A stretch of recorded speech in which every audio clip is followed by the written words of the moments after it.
Selamat pagi, Bu Eka Desti, apa kabarnya? Alhamdulillah sehat. Pak Chandra gimana Pak? Alhamdulillah baik, Bu. Alhamdulillah. Saya dengar Ibu akan melakukan coaching dengan rekan Ibu, bener?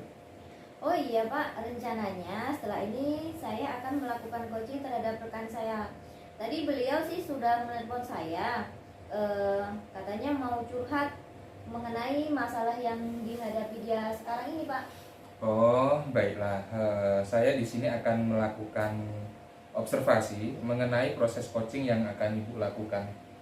Oh iya, dengan senang hati Pak, karena itu akan membantu saya dalam mengembangkan kemampuan coaching saya nanti. Baik, Ibu. Sebelum mulai coaching, kita akan mendiskusikan terlebih dahulu mengenai rubrik penilaian yang akan saya gunakan untuk menilai proses coaching ini. Baik Pak, bagaimana Pak? Baik, jadi nanti saya akan menilai Ibu berdasarkan rubrik penilaian coaching. Apakah Ibu sudah menerapkan kegiatan coaching sesuai dengan prinsip-prinsip coaching atau belum? Seperti kemitraan, proses kreatif, dan memaksimalkan potensi coaching. Oh iya, seperti itu ya Pak ya. Iya, Ibu. Kemudian ada beberapa pertanyaan yang ingin saya ajukan kepada Ibu sebelum melakukan coaching ini. Apakah kira-kira Ibu berkenan? Berkenan. Iya Pak, siap Pak. Baik. Kira-kira potensi coaching apa yang ingin Ibu kembangkan nantinya pada saat melakukan coaching? Saya ingin mengembangkan semua kompetensi coaching ini Pak. Mulai dari kehadiran penuh, kemudian mendengarkan aktif, dan mengajukan pertanyaan yang berbobot. Seperti itu Pak. Baik, bagus sekali, Bu. Nanti saya akan bantu untuk mengamatinya ya, Bu. Iya Pak, agar kemampuan kompetensi saya ini juga bisa meningkat nantinya. Oke, kemudian bagian kompetensi mana yang secara spesifik ingin dikembangkan, Ibu?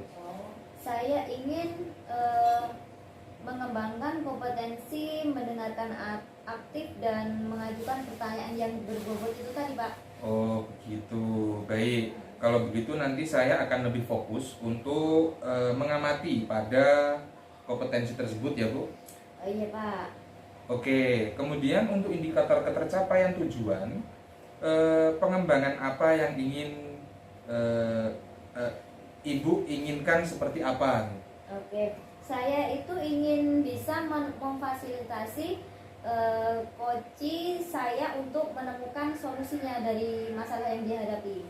Baiklah, Bu, kalau begitu nanti setelah ini silahkan melakukan coaching. Semangat ya, Pak, semoga berhasil dan coachingnya berjalan dengan lancar. Iya Bapak, terima kasih. Baik. Assalamualaikum Bu Eka, gimana kabarnya hari ini? Waalaikumsalam, alhamdulillah baik Ibu. Oh iya Bu, kemarin sepertinya Ibu bilang ada yang ingin diceritakan dengan saya. Apa itu Bu? Iya Bu, sebelumnya memang saya ingin sekali berdiskusi dengan Ibu mengenai permasalahan saya. Tapi sebelumnya saya ucapkan terima kasih dulu ya Bu atas waktunya untuk memulai diskusi ini. Baik Bu, terima kasih juga sudah ingin berbagi cerita tentang masalah yang Ibu hadapi. Apa ya yang kira-kira bisa saya bantu untuk mengatasi permasalahan Ibu? Iya Bu, saya meminta Ibu sebagai rekan kerja saya untuk bisa membantu saya untuk mengatasi masalah saya dengan solusi yang terbaik Ibu. Oke, semoga saja bisa ya Bu ya membantu memberikan solusi yang terbaik. Sekarang coba ceritakan ke saya kira-kira apa yang Ibu rasakan dari permasalahan yang Ibu hadapi saat ini. Yang saya rasakan selama ini sebenarnya saya agak kecewa Ibu. Ya. Begini Bu, kemarin kan saya melakukan asesmen formatif. Setelah saya koreksi, ternyata hasilnya banyak anak yang memiliki nilai rendah. Kok seperti itu ya Bu? Saya itu agak kecewa. Apa ada yang salah dengan cara saya mengajar? Oh itu yang membuat Ibu kecewa. Kalau boleh tahu Ibu bisa ceritakan ke saya bagaimana proses pembelajaran yang Ibu lakukan di kelas? Kalau proses pembelajaran yang saya lakukan di kelas itu saya menerapkan pembelajaran kooperatif, Bu. Siswa mendiskusikan LKPD secara berkelompok, lalu melakukan presentasi hasil diskusi yang mereka lakukan dan tanya jawab dengan kelompok yang lain. Namun saat memberikan tes formatif, masih banyak siswa yang memperoleh nilai rendah, Bu. Iya. Berkaitan dengan permasalahan itu, apa yang Ibu lakukan untuk mengatasinya? Biasanya setelah asesmen, saya meminta siswa yang nilainya rendah itu mempelajari ulang materi dan kemudian menanyakan bagian-bagian mana yang belum mereka pahami, lalu saya jelaskan kembali kepada mereka. Setelah Ibu melakukan hal tersebut, bagaimana respon mereka? Untuk respon mereka, beberapa siswa itu ada yang mengikuti arahan yang saya berikan untuk mempelajari ulang materi kembali, namun beberapa siswa masih banyak yang sulit mengoneksikan pemahaman konsep yang satu dengan yang lainnya. Berarti siswa sudah mulai mencoba memperbaiki kekurangannya dengan mempelajari ulang materi, namun terkendala dalam menghubungkan konsep materi. Kira-kira apa yang menyebabkan mereka kesulitan menghubungkan pemahaman konsep yang satu dengan lainnya menurut Ibu? Menurut saya, kemungkinan karena siswa tersebut masih kurang paham, Bu, atau kurang memahami konsep dasar materi sebelumnya dan gaya belajar mereka. Apa yang Ibu lakukan untuk memastikan bahwa murid-murid itu memang masih kurang dalam pembelajarannya? Iya, saya melihat dari hasil jawaban serta analisis, sebagian besar murid itu salah dalam menggunakan konsep-konsep dasarnya, Bu. Sehingga jawaban yang mengarah pada keterhubungan antar konsep menjadi kurang tepat. Lalu bagaimana dengan faktor gaya belajar yang sudah pernah Ibu lakukan? Saya melihat kecenderungan siswa-siswa yang nilainya rendah ini suka menggambar diagram atau bagan yang mirip seperti mind mapping. Baik, Bu. Jadi saya tertarik dengan penjelasan Ibu mengenai konsep dasar dan kecenderungan murid yang suka menggambar. Lalu solusi apa yang Ibu pikirkan untuk membantu siswa mengatasi masalah yang mereka hadapi?